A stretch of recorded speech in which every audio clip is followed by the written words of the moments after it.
So we took this phenomenal trip to the Pentagon, and I just thought it was an unbelievable experience. I think that the main goal that I had in bringing our team over there was to to show them an environment that was completely foreign to what they were used to. You know, we have these unbelievable resources at our disposal, being in Washington D.C. metro area, that I think it's not taking advantage of it. Especially for college kids who have the opportunity to do anything they want, I think is irresponsible.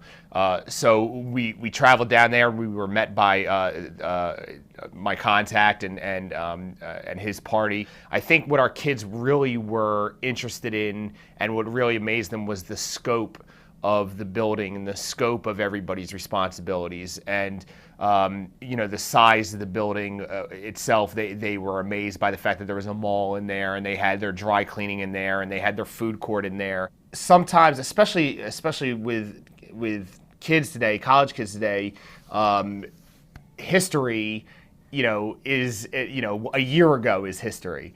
And a lot of them were in elementary school when 9/11 happened. And so the impact of 9/11, I think, is something that they're aware of, but it didn't necessarily hit them until they visited the wing of the Pentagon that was damaged. And in fact, what stood out about this was that wing of the Pentagon that was damaged was actually undergoing renovation at the time when it was struck by one of the hijacked airplanes.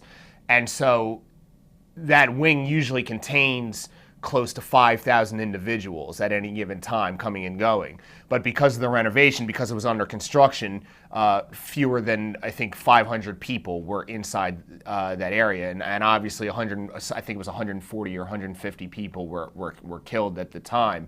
But the damage could have been, and the number of casualties could have been so much greater. And I think that really affected our kids about, frankly, the coincidence of all of that.